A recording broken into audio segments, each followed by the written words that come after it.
Welcome to another instalment of Tastes of the 70s with me, Jenny Webb. Today we're moving on to the main course. As more and more of us travelled overseas in the 1970s, the type of dishes we served at our dinner parties started to reflect this. Moussaka is a dish which is thought to have originated in Greece, Romania or Turkey.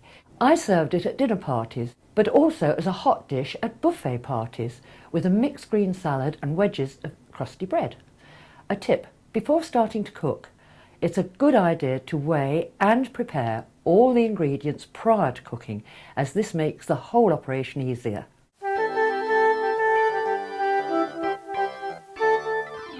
I've been very lucky because I've travelled quite a lot, and actually in the 1970s I went to Mauritius. Now I know Mauritius, they don't have moussaka, but they do have clothes, and what I'm wearing is a caftan that was actually made for me there. So it's wearing well, a bit like me I think. But let's get on to the recipe. I've got here the oil, 2 tablespoons full of oil. In goes the chopped onion. Then the meat. Look at that really good mincemeat there.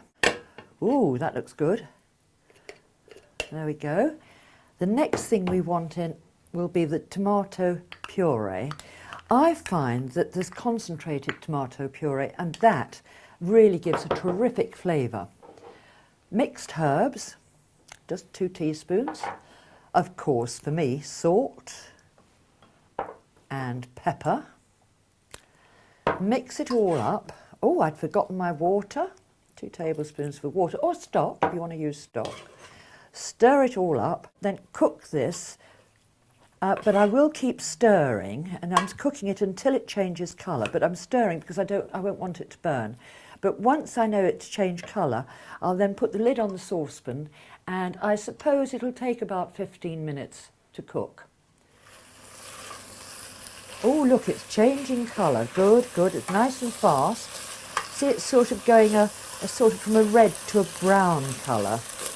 Now don't worry too much about the onions, because they in fact will cook when the dish goes into the oven. But the important thing is to seal the meat at this stage, which we're doing. Now you see it's good colour. Sort of partially cooked, I think is the word one would use. There we go. Yes. Sounds good, smells good too. It's very easy to make, it's just the several operations that need to be done, which can be a bit of a bore. And, ooh, gosh, it does smell good. Of course, if you wanted to have other herbs, you could. Sometimes I don't use mixed herbs, I might use basil or rosemary. It just gives a different flavour. I know it's not authentic, but I never did admit to making an authentic moussaka. Right, now that's fine now. So what I'll do, I'll put on the lid. See, that's pretty good, yes, I'm quite happy about that. I'll put on the lid and move this to the back ring for it to continue cooking. Now I'm going to fry the aubergine. So here we go.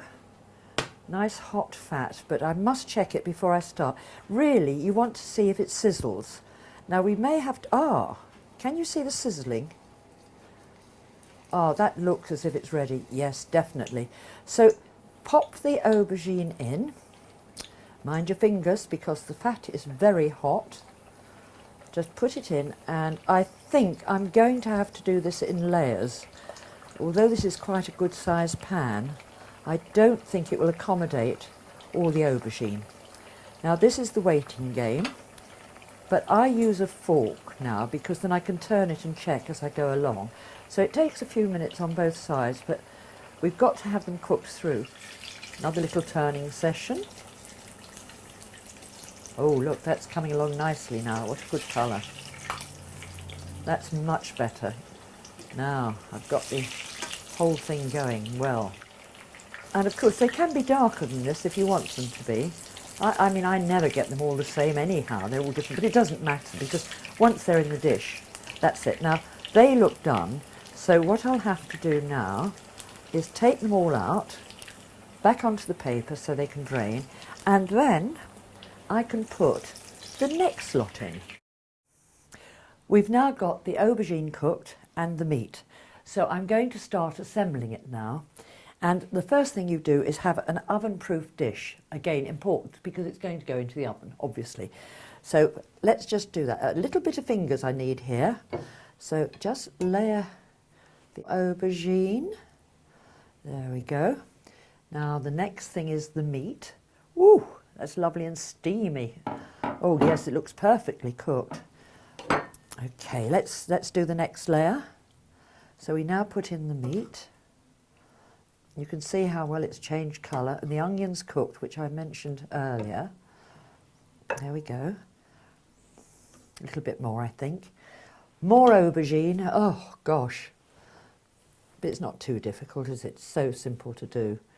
It sounds so exciting and exotic. There we go, more aubergine. You can see why you need 2 aubergine though. Okay. And more meat. Here we go again. Oh, I mustn't spill it, must I? There's more meat coming up. Now don't worry about it if the aubergine or the meat gets cool, because it is going into a very hot oven, so it'll all heat up again. And also remember that you're going to put a white sauce on here, so leave a little bit of space for it. Then finish off with a layer of aubergine again, because this is your top layer now. And you can see I'm using all of the aubergine, so don't get too generous when you start layering, otherwise you'll end up with no aubergine for the top. Now for the sauce, which actually is a white sauce with cheese in it. And of course, in the 70s, we used to make a lot of sauces. I know lots of people buy packet sauces now, but you know, it's so easy to make this sort of sauce. Now what you've got to do is melt your butter, which is happening now. Of course, if I'd cut it into little pieces, it would have melted more quickly. But I'm awkward. So there we go, the butter's melted now. Now the next thing you need to do is to add the flour. And this just goes in like so. Keep stirring because you don't want it to stick. And in the fancy chefy places, this is what they call a roux. Now the idea is to cook it so that the butter absorbs all the flour and the flour granules burst open, you know, to make it starchy. That's what thickens the sauce. Now you see that's bubbling nicely, so I'm quite happy with that. And the next stage is simply pour the milk in very slowly, because if you put it in too quickly, you'll get lumps. Now you see it's now looking a bit lumpy, so I'm going to have a little beat here. It's all right, you know, even at the end you can beat it. There we go, more milk. It's such an easy sauce to make. There we are, it's coming along nicely now. It's thickening up rather well. And I've now got to, I've got to beat a bit harder now. See, I'm really going for it. There we are, the lumps are going now. That's good, it's coming now. Excellent. Now make sure that you bring it to the boil and cook it for a few minutes. Right, now we've got the sauce made. Back to my salt and pepper, as much as you like or as little as you like. There we go. Next in will be the cheese. See it lovely, bubbling, bubbling. Cheese, grated cheese, don't forget to grate it. There you go, there's the cheese going in. And my final, this is me, I always like to add a beaten egg, so in it goes. I think it makes the sauce taste better, but that's one of my bright ideas. There you go. Now the sauce now is made, and what we're going to do is now put this on top of our assembled dish. Well, the sauce is beautiful, so I'm going to pour this now over the top. See how it's going, it's spreading beautifully. I can help it along. There we go. Oh, look at that. It's got that lovely, I'm sure it's the egg that does it. It's got that lovely creamy look, hasn't it? Well, I'm saying hasn't it, you may not agree, but I think it looks wonderful. Oh, look. There we are. Get most of it out. Easy peasy. Everything I do is easy. And now all we do is pop it into the oven for about 20 minutes.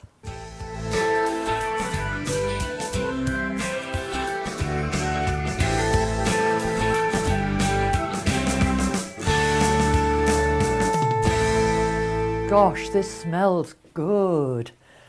Oh gosh, that's perfect, absolutely. Well, I suppose all I can do now is just to see what it's going to look like and taste like. So I'm just going to cut a piece in and put a piece on the plate. Oh gosh, look at that. Oh yes, now we mustn't miss out on meat. See the aubergine there? Now I know my guests will be hungry, and what one would normally do is have some green salad with it and some crusty bread. There we go. And I've got to have 1970s butter, so we'll put some 1970s butter. No, it's not that old, it's just the way I've done it. There we go. And there we are, a perfect meal, ideal for a dinner party, but can also be used for a buffet party.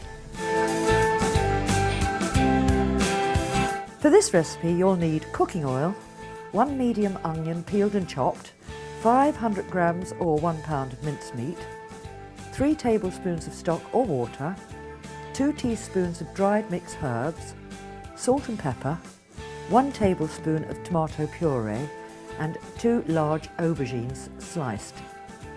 For the sauce, 25 grams or 1 ounce of butter, 1 rounded tablespoon of flour, 250 millilitres or half pint of milk, salt and pepper, 1 egg beaten, and 50 grams or 2 ounces of cheddar cheese grated. You'll need a hot oven at 180 degrees C or gas mark 4. To serve with mixed green salad and crusty bread and butter.